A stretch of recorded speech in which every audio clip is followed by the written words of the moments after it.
살아계신 하나님, 참 감사합니다. 하나님께서 하나님의 시간이 되어 하나님의 말씀과 은혜가 필요한 사람들을 함께 만나게 하시고, 우리가 흩어지는 삶의 현장에서 또 기도의 공동체로, 전도의 공동체로, 하나님의 비전을 이루는 공동체로 하나님 우리를 세워가시고 교회의 축복들을 누릴 수 있도록 은혜를 베풀어 주셔서 감사합니다.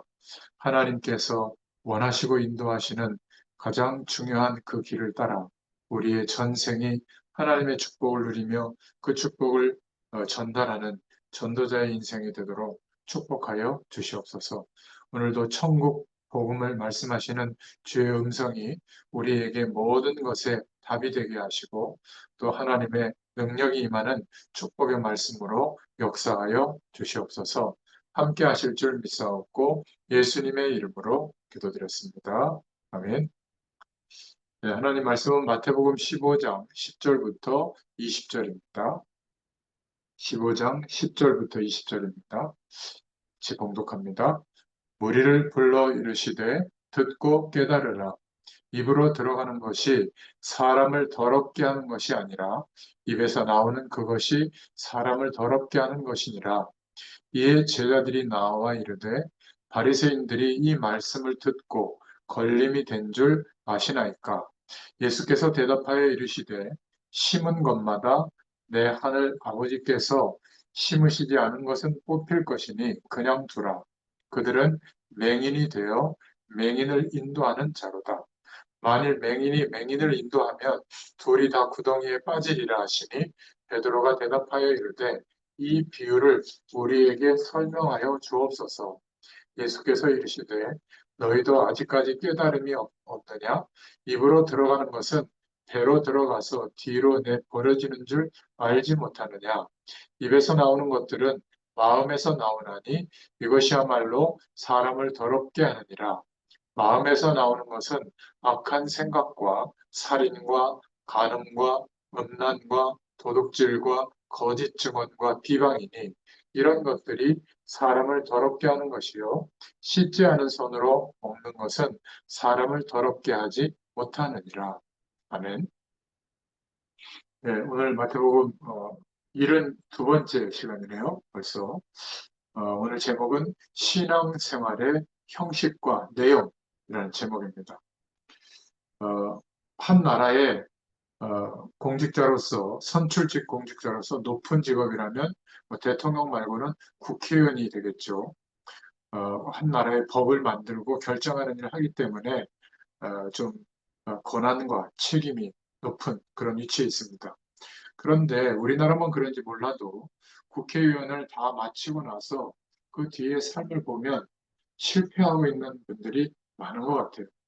이것은 학교에서 배우지 못한 영적인 문제라고 하는 것이 어느 날부터인가 인생에 들이닥치기 때문에 그렇습니다.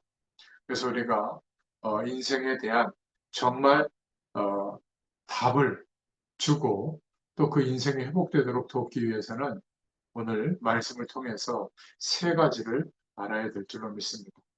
그 첫 번째가 뭐냐면 하나님은 이런 인생에서 살아나도록 말씀을 주신 줄로 믿습니다.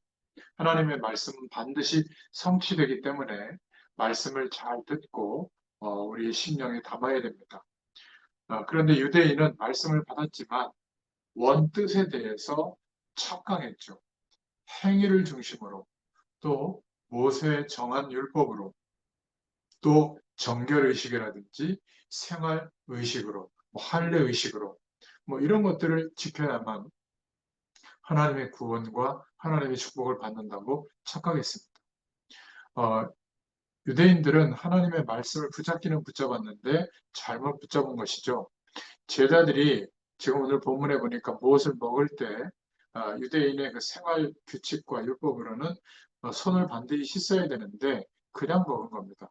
별것 아닌 것처럼 보이지만 유대인들에게는 밖에 나갔다 돌아오면 반드시 손, 발을 씻는 이것이 신앙의 중요한 기준들이었어요. 신앙생활이었죠. 유대인들은 삶의 하나하나를 굉장히 중요하게 생각했습니다. 그런데 제자들이 무엇을 먹는데 손을 씻지 않고 그냥 먹으니까 유대인답게 이 제자들을 보고 예수님께 비난을 하고 있는 내용이 오늘 내용입니다.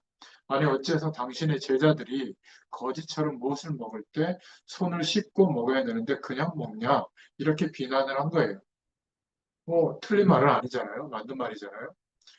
유대인들이 예수님의 제자들을 쳐다보니까 좀 거지도 아니고 좀 이상하게 보인 겁니다. 쉬운데요. 여러분들이 교회 와서 뭔가 이렇게 의미 있게 예배를 드리고 있는데 바르게 예배 드리고 가야 되는데 막 교회 와서 막 여러 가지 것들을 막 어지럽히고 물도 쏟고 막 이렇게 행동한다면 좀 이상하게 보이지 않겠어요? 그래서 유대인들이 그런 제자들의 모습을 보고 중요한 질문을 하게 된 거죠. 어째서 유전을 어리고 유전을 어기고 우리가 따라오던 전통과 그러한 관습들을 어기고 당신 제자들은 손도 씻지 않고 떡을 먹냐 이런 질문이었습니다. 그때 예수님께서 이런 말씀을 하신 거죠. 손이 더러우냐? 우리가 지금 손 씻지 않고 음식을 먹으면 더러운 것이 뱃속에 들어간다고 하는데 그게 뭐 그렇게 더럽냐?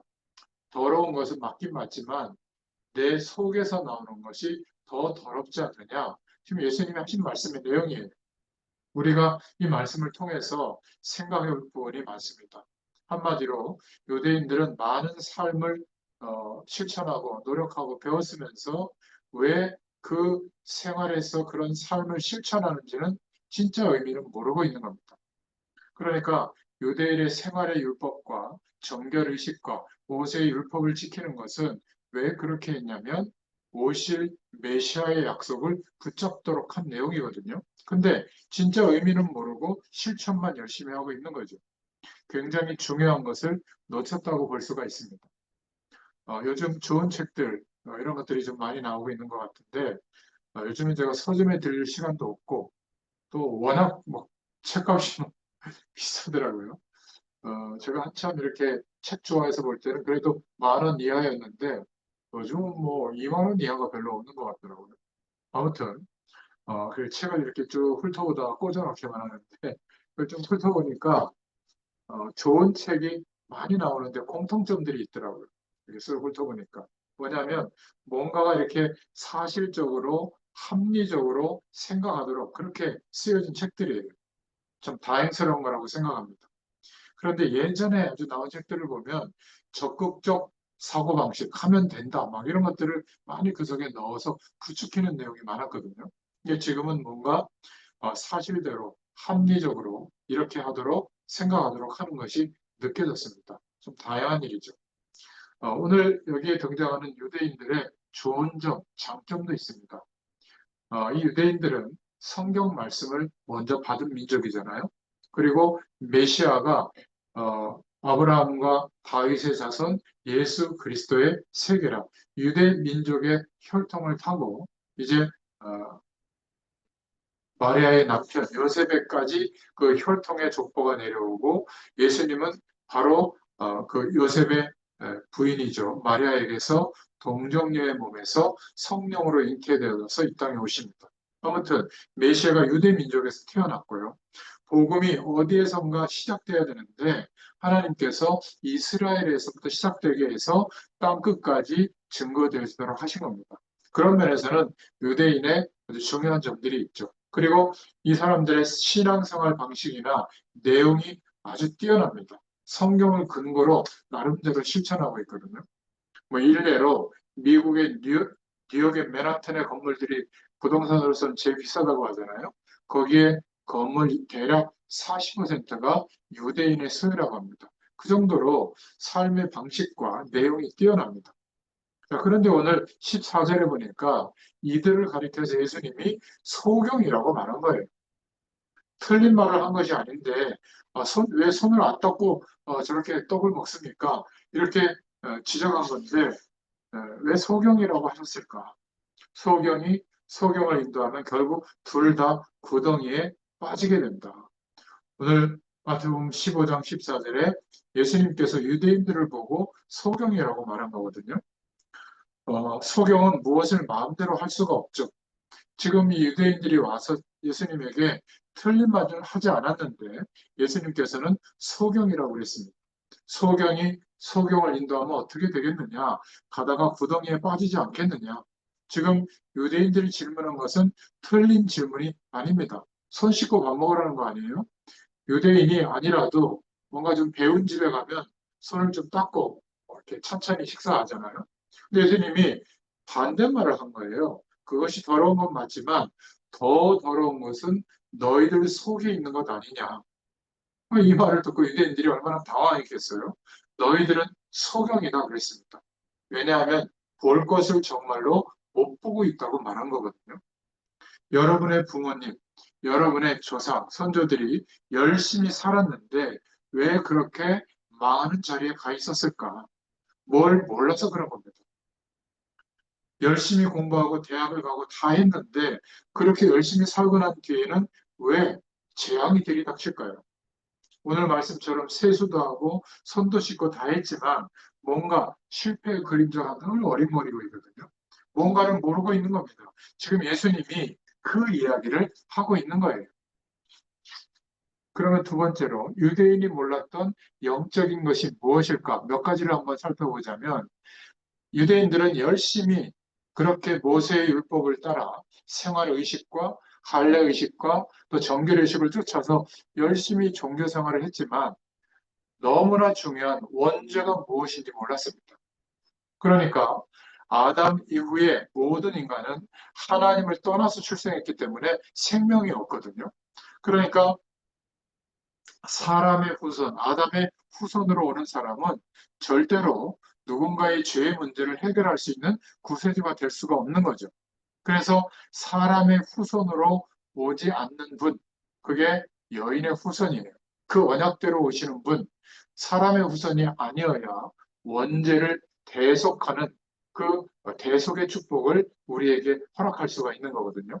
그래야 그 죽으심이 의미가 있는 재창조의 능력이 되는 것입니다. 그래서 예수님은 엄격히 말해서 사람의 후손이 아니죠. 그래서 여자의 후손이라고 하는 성경의 말씀은 너무나 중요한 겁니다. 바로 창세기 3장에서 벌어졌던 언약을 놓치고 사단이 제시한 속인 그 내용을 하나님의 약속보다 더 중요하게 붙잡고 선악과를 먹은 사건. 그래서 하나님을 떠날 수밖에 없고 하나님을 만날 수 없는 인생의 상태가 됐고 죄와 사망의 법 아래서 죄와 한 몸이 되어져서 살아가고 있던 것이죠. 그러니까 사단에게 완전히 그 인생관과 세계관이 장악돼 있었습니다. 이런 인간의 진짜 문제를 유대인들은 몰랐어요. 열심히 종교 행위와 율법 의식과 또 생활 의식을 지키면 되는 줄 알았습니다. 그러니까 이들에게 예수님이 직접 이 땅에 오셔서 당신이 그리스도인 것을 나타내시고 말씀하시고 십자가 지시고 부활하셨는데도 이 유대인들에게는 정작 그리스도가 필요 없었던 거예요. 왜냐하면 스스로 짓는 죄, 자범죄만 좀 안 지으면 되는 것으로 알고 있었던 겁니다. 윤리적이고 도덕적이면 되는 줄 알았죠. 그러니까 그리스도가 오셨지만 예수님을 그리스도로 인정할 수도 없었고 관심도 없었던 거예요. 그러니까 이들은 유일하게 내려오는 전통, 유전과 전통을 중요하게 여길 수밖에 없었던 겁니다. 그러니까 알고 있는 것은 자꾸 자범죄만 이야기하는 거예요. 손 씻고 먹어야 된다. 이런 것만 알고 있는 겁니다. 규칙들, 의식들. 남들 앞에서 실수 안 해야 된다. 도둑질 안 해야 된다. 맞는 말이죠. 그러나 그런 자범죄만 기준을 두었지 유대인들은 근본적으로 인간이 해결할 수 없는 모든 사람이 죄와 한 몸이 되어서 살아가고 있는 문제, 원죄를 알지 못한 거예요. 그러니까 이 사람들이 그리스도께서 오셨는데도 그리스도를 알 수가 없는 거예요. 엄청난 실수를 하게 된 것이죠. 그런 의미에서 예수님께서 유대인들을 보고 너희들은 소경이다. 소경이 소경을 인도해서 어떻게 되겠냐? 구덩이에 함께 빠지지 않겠냐? 그렇게 말씀하신 겁니다. 무슨 얘기인지 못 알아듣고 있는 거죠. 창세기 3장 사건에서 일어난 어마어마한 영적인 이유들을 유대인들은 모르고 있는 겁니다. 그러니까 이들에게 그리스도가 필요한 게 아니에요. 열심히 노력하면 되는 기준들, 그것을 지키는 것. 조금 더 평범하게 얘기한다면 돈이 필요하고 성공이 필요하고 사람들이 그렇게 중요하게 생각하는 인생의 기준들이 필요했던 거지 그리스도가 정말 필요한 게 아닙니다. 저희 교회에서 이번 주에 질문 하나를 제가 드렸는데 지난주하고 이번 주에 도대체 나에게 예수 그리스도는 누구신가? 이거를 좀 깊이 묵상해 보라고 기도 제목을 던졌습니다. 대부분의 사람들은 언제 그리스도가 필요하냐면 어려울 때, 힘들 때, 심각한 문제가 왔을 때만 예수 그리스도를 붙잡아요. 내 삶의 이유가 그리스도여야 하는데 그렇지 않은 겁니다. 그냥 필요할 때 나의 수단으로서 그리스도가 계시는 것이지 내 삶의 이유와 목적이 예수 그리스도가 되어야 되는데 그렇게 되지 못하는 모습을 많이 봅니다. 그 결과 어쩔 수 없이 사람들이 행하는 유전 이런 것들을 중요하게 생각할 수밖에 없고 원래 타고 내려오는 하나의 교훈 그런 유전들을 성경 말씀보다 귀중하게 볼 수밖에 없는 것이죠. 이것이 지금 여러분하고 관계가 있고 저하고 관계 있는 말씀인 거예요. 지금 신앙생활하는 사람들에게 관계 있는 말씀인 겁니다. 제가 지금 짧은 시간에 이 말씀의 배경을 설명을 드린 거예요. 자, 그렇다면 세 번째로 신앙생활에 성공하기 위해서 세 가지를 분명히 알아야 합니다. 첫째는 참고해야 될 게 있죠.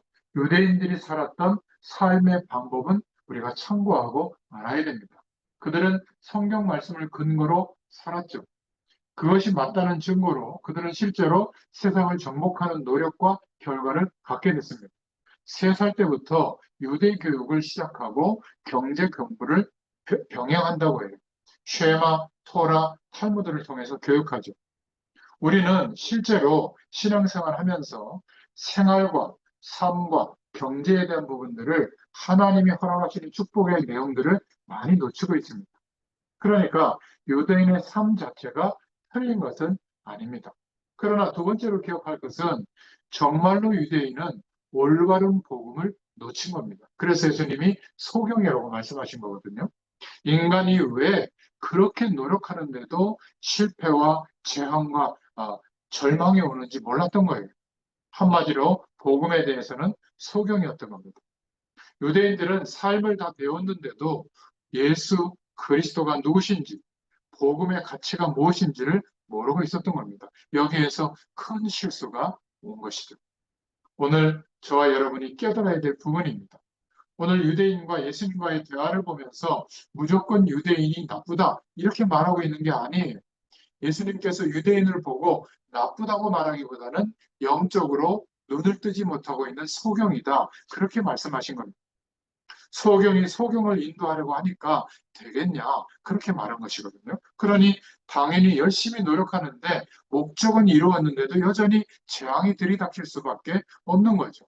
소경은 눈이 있는데도 안 보이는 거 아니겠어요?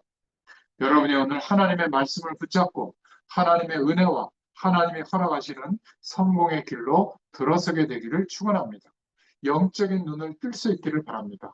오늘 예수님께서 소경이라고 말했으니까 그 눈을 떠야 될 게 아니겠어요? 자, 그럼 마지막으로 세 가지를 우리는 준비할 수 있기를 바랍니다. 하나님 앞에서 삶을 준비할 수 있기를 바랍니다. 가정주부, 특히 대한민국 가정에서는 어머니가 주로 가정의 많은 일들을 감당하는데요. 어머니들은 정말로 가정에서 공부하세요. 대학 가는 공부하라 그 말이 아니라 책을 보는 습관도 가지시고 적어도 한 달에 한두 권 정도의 책은 꼭 보세요. 우리가 삶을 살아가는데 독서에 대한 어떤 지불도 좀 해야 되거든요. 1년 가도 책 한 권을 제대로 정도 안 하는 분들이 많아요. 여러분, 책을 보시기 바랍니다. 좀 이렇게 네이버 같은 데 검색해 보면, 뭐, 주간 그 독서 순위 같은 것도 보면 좀 이렇게 마음에 오는 책들이 있거든요. 그런 것들은 꼭 사서 보거나 요즘 지역 지역마다 도서관들이 잘 돼 있잖아요. 가보면 책도 빌릴 수가 있습니다. 한번 정독해 보세요. 내 자녀를 어떻게 우리가 기도하고 제대로 하나님께 인도받도록 키울 것인가 연구해야 되지 않겠어요? 하나님 앞에서 삶을 준비할 수 있기를 바랍니다. 우리가 어떤 일을 한다면 그 일이 하나님께 영광이 되도록 하기 위해서는 어떻게 해야 될까? 꼭 생각해 보고 공부하고 노력할 수 있기를 바랍니다. 자, 그런데 두 번째 준비를 해야 됩니다. 그렇게 세상 사람들은 엄청난 공부와 노력을 하고 있는데도 왜 우리가 살고 있는 세상은 이렇게 재앙이 임하고 있을까요? 복음을 몰라서 그렇습니다. 올바로 된 복음이 전달되지 않아서 그래요. 이게 하나님이 말씀으로 우리에게 깨닫게 하시는 내용이거든요.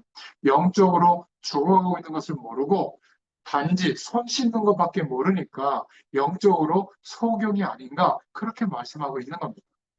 그렇게도 뛰어난 재벌들이 많은데 왜 우리나라 경제와 백성들의 삶은 이렇게 자꾸 어려울까요? 좀 터무니없이 들릴지 몰라도 올바른 복음을 모르고 있어서 그런 겁니다. 그래서 오늘 여러분이 말씀을 잘 듣고 영육간에 준비를 할 수 있기를 바랍니다. 세 번째는 중요한 눈이 열려져야 될 줄로 믿습니다. 우리는 지금 우리 눈을 뜨고 보는 육안이 있죠. 그리고 내면의 눈, 신면이라고 하는데 많은 지식과 세상의 경험을 통해서 뭔가 지혜의 눈을 뜨는 것을 신면이라고 합니다. 근데 우리는 그것만이 아니라 성령으로 함께 하시고 역사하시는 축복을 볼 수 있는 영안이 열려져야 될 줄로 믿습니다. 두 번째 눈이 열려져야 되는데 적어도 우리의 후대들이 무엇을 모르면 세상에서 많은 삶을 사는지 이 정도는 우리가 알고 전달해 줘야 되지 않겠어요? 예수님이 누구신지, 왜 예수를 믿는지, 그리스도의 축복이 어떤 것인지, 예수 그리스도를 믿으면 우리에게 어마어마한 어떤 축복이 이루어지는지, 나는 무엇을 위해서 살아야 하는지 이 정도는 우리의 삶과 인생관을 통해서 전달해야 될 줄로 믿습니다. 마지막으로 기억하셔야 될 눈. 왜 그런 대단한 노력과 사회와 세상을 장악할 만한 규모가 있던 이스라엘이 결국 망했을까?